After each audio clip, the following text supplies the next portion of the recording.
Hello mga ka-wisdom! Welcome to Wisdom is Power Channel. Kung bago ka pa lang sa channel na ito, huwag kalimutang mag-subscribe, i-like, mag-comment at i-share ang video ito. Click mo na rin ang notification bell to receive more wisdom videos na katulad nito. Salamat! Today we're going to talk about three-phase system, but this time it is a delta connected configuration. So what is a three-phase system? So a system of electrical energy generation and transmission in which there are three phases and the phase displacement is 120 degrees or one-third of a cycle. So alam natin meron tayong three-phase sources. It's either Y or delta, Y sources or Y source or delta source. Ganun din ang ating mga three-phase loads. Meron tayong Y load and we have also delta load. So we will have a fourth three-phase connections or source load configurations. One is YY, Y delta, delta delta, delta Y. So when we say YY, that is our source is Y connected, while our load is also Y connected also. Y delta means Y source and delta load. Delta delta means delta source and delta load. Delta Y means delta source and Y load. So we have here a simple delta system configuration. We have a point A, point B, and point C. So the red line, let's call it phase A or simply line 1.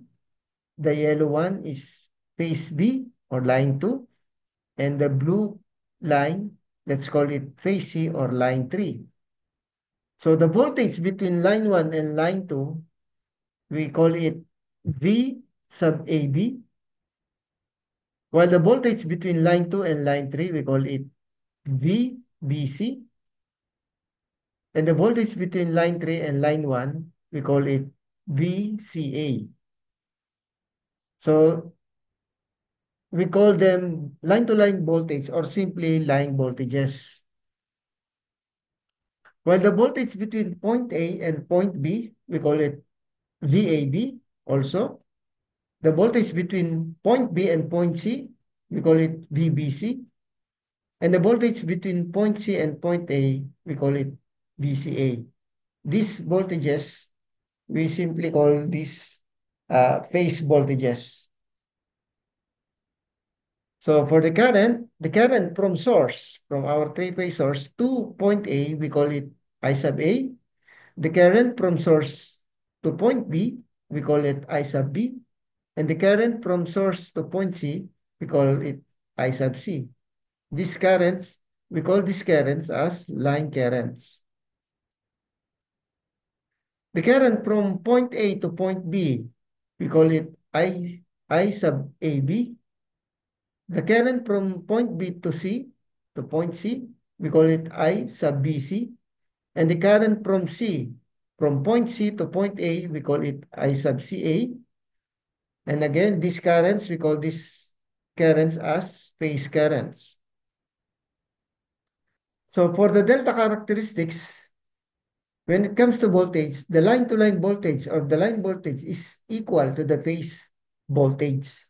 While the line current is equals to square root of 3 times its phase current. When it comes to phase source, line currents are 30 degrees behind the respective phase currents, meaning the line current is equals to square root of 3 multiplied by the phase current angle negative 30 degrees. So let's have example here. So IAB is equals to 75 amperes. Determine the value of I sub A. So we all know that the current from point A to point B, we call it phase current. And it has a value of 75 amperes. So we are asked to solve for the IA or the line current, meaning the current from three-phase source going to point A. So line current is equals to square root of 3 multiplied by the phase current. So simply substitute the value. So line current is equals to square root of 3 multiplied by 75. So the line current is equals to 130 amperes. So next, so this time I sub A is given, which is equals to 30 amperes, meaning the current from the source going to point A is equals to 30 amperes. So determine the value of I sub AB. So I sub A is obviously that is our line current, and we are asked to solve for the A sub B, meaning the current from point A to point B, and that is phase current. So from our relationship, line current is equals to square root of 3 multiplied by the phase current. So we are asked to solve for the phase current, therefore it is equals to line current all over square root of 3. So simply substitute the values. 30 divided by square root of 3, this will give us 17.32 amperes.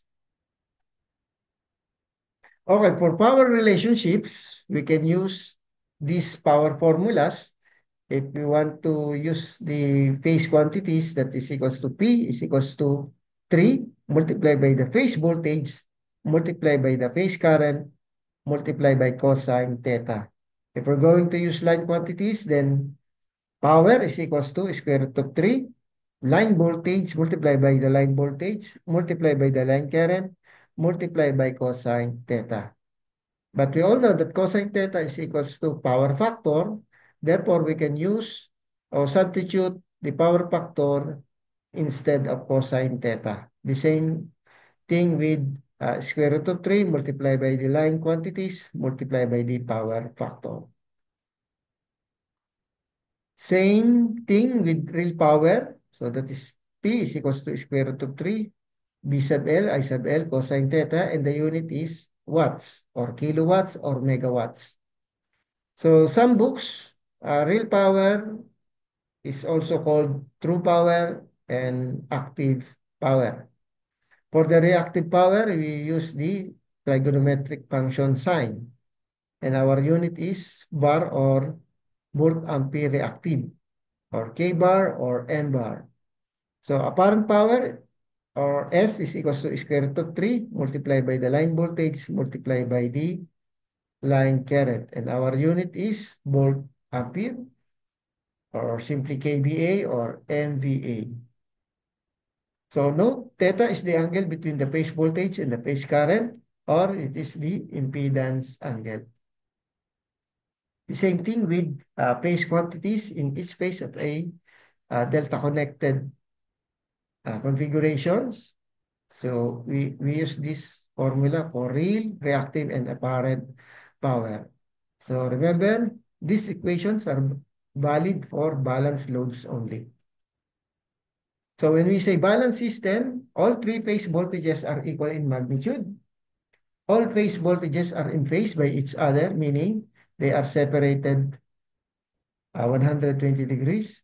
All three phase currents are equal in magnitude. All phase currents are in phase by each other. A system in which the loads connected across three phases are identical. So let's say practice problem number 1. A balanced load of phase impedance 100 ohms and power factor of 0.8 is connected in delta to a 400 volts three-phase supply. Calculate the power dissipation. So let's write first all the given. The phase impedance is equals to 100 ohms. Power factor is 0.8 and the line voltage is 400 volts. So we all know that in a delta connected system, the line voltage is equals to phase voltage. So this 400 volts is also the phase voltage. So we're asked to solve for the total power dissipated. So using our equation, P is equals to 3 multiplied by the phase quantities multiplied by cosine theta. So we all know that line voltage is equals to phase voltage, so which is equals to 400 volts. So to get the phase current, so simply divide phase voltage divided by the impedance. So that is 400 divided by 100, and we will get 4 amperes. So using these values, we all know that cosine theta is also equal to power factor. So we can use power is equals to 3 multiplied by the phase voltage of 400 and the phase current of 4 multiplied by 0.8, and we will get 3.84 kilowatts. So if we're going to use the line quantities, therefore that will be P is equals to square root of 3 multiplied by the line voltage multiplied by the line current multiplied by cosine theta. So line current is equals to square root of 3 multiplied by the phase current. So substitute the values. The line current will be 6.93 ampere. So using our equation, so that will be P is equals to square root of 3 multiplied by 400 multiplied by 6.93 multiplied by 0.8, and we will get the same answer of 3.84 kilowatts for the power dissipated. Let's have practice problem number 2.